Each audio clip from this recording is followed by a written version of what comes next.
Hi, my name is Christina Jarad, and I am a senior at University Liggett School. Today, I will be presenting about my ARP topic, which is titled Vaping and its Effect on the Vocal Cords. I took interest in this topic because I have had a long history with singing, and I found the anatomy and physiology of the lungs and the trachea and the vocal cords very interesting, and I wanted to learn more. Um, Throughout my experiences singing, though, I recognized a lot of other adults around me who were also in the profession of singing who were smoking cigarettes or vaping. And I really found that interesting and wanted to learn more about what that meant for their instrument. So I wanted to start off this presentation with two statistics, one about vaping and one about cigarette smoking. So, throughout history, cigarettes have killed about 10 times more people than all US wars combined. Nearly 40 million US adults still smoke cigarettes, and about 4.7 middle and high school students use at least one tobacco product, including e cigarettes. Every day, about 1,600 US youth younger than 18 smoke their first cigarette. It's no secret that cigarette smoking is a problem in America. It has been for a very long time, and we have slowly been controlling this addiction problem in America when it comes to cigarette smoking. But its predecessor, which is e cigarettes, is still relatively new in the marketplace and in our world. And the reality is, a lot of people are still pretty uneducated with what an e cigarette is, how it works, and to be honest, we don't know that much about its long term effects on the body. So, to welcome some people who aren't as familiar with e cigarettes into what they are, generally, a vaping device consists, which is an e cigarette, it consists of a mouthpiece, a battery, a cartridge for containing the e liquid or e juice, and a heating component for the device that is powered by a battery. When the device is used, the battery heats up the heating component, which turns the contents of the e liquid into an aerosol that is inhaled through the lungs and then exhaled.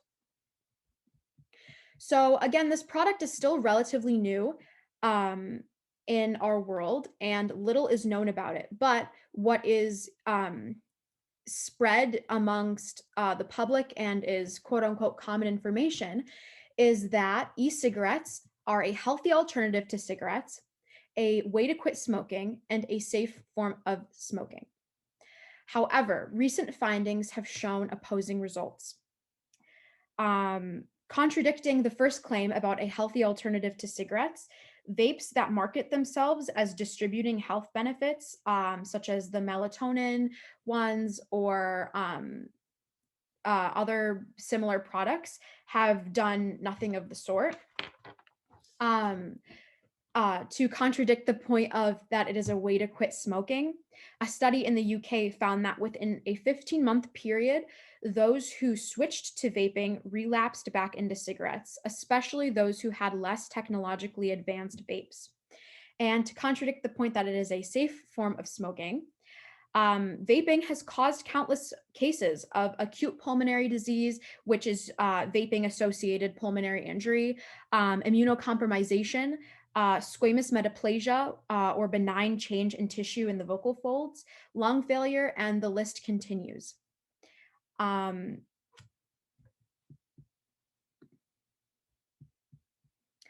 so, although we are learning more and more about vaping, we still don't know a lot.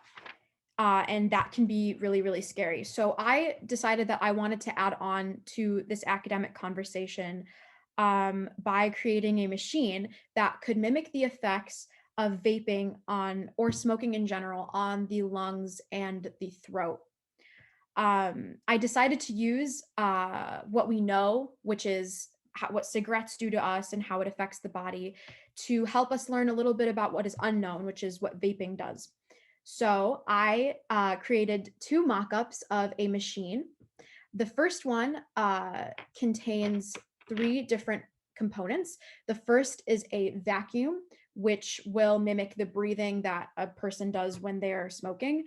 The second is the lungs, which In this first version here is mimicked by a glass chamber with cotton balls inside of it. And the third component is this area right here, which mimics the trachea. It is a glass tube, and then the top, which holds the smoking component. The second version I created uses a water bladder or one of those camelback like water backpacks for hiking.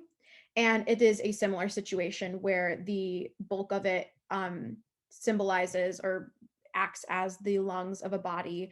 The tube from which you would normally drink from would symbolize the your throat, and then the nozzle of it would be where the smoking device comes from, and then the other large hole in it would be where the vacuum went.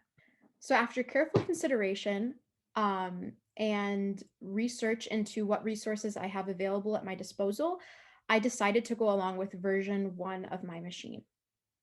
So I ran 3 tests. The first test was a control test, which consisted of 3 trials, and it was just allowing pure air to run through the machine. And of course, that yielded no browning or discoloration of the cotton balls or of the piece that resembled the throat.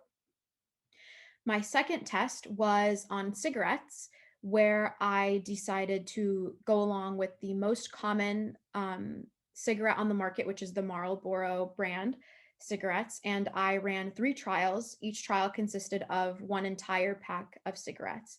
And I found that pretty much all or most of the cotton balls browned, and there was extreme browning of the trachea.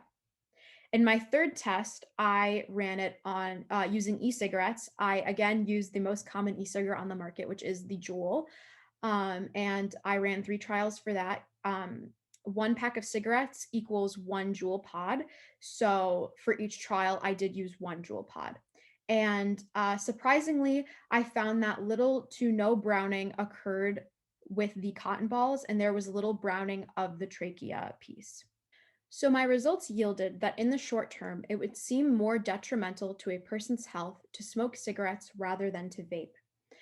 But obviously, this is not the end for this research. So little is still known about the effects of vaping on the body as a whole. And although the results yielded in this experiment point to it being a safer alternative to cigarette smoking, new research is also pointing to problems caused by e-cigarettes, ranging from lack of cell regeneration, lack of stem cell differentiation, all the way to spinal injury. Overall, I believe that caution should be advised towards e-cigarette usage until more is researched and long-term effects have been discovered.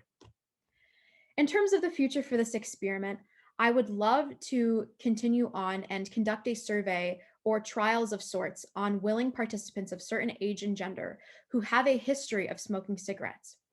They could be asked to do certain vocal exercises that would exhibit their exact vocal ranges. Then, the same thing could be done using people of the same age group and gender with individuals who do not use cigarettes. Finally, the exact same trials could be done on individuals who have a history of vaping. Those 3 data points could reveal vaping and cigarettes' effects on vocal range, intonation, and breath support. But for now, this is the end of my ARP. So thank you for listening, and I hope you learned something today.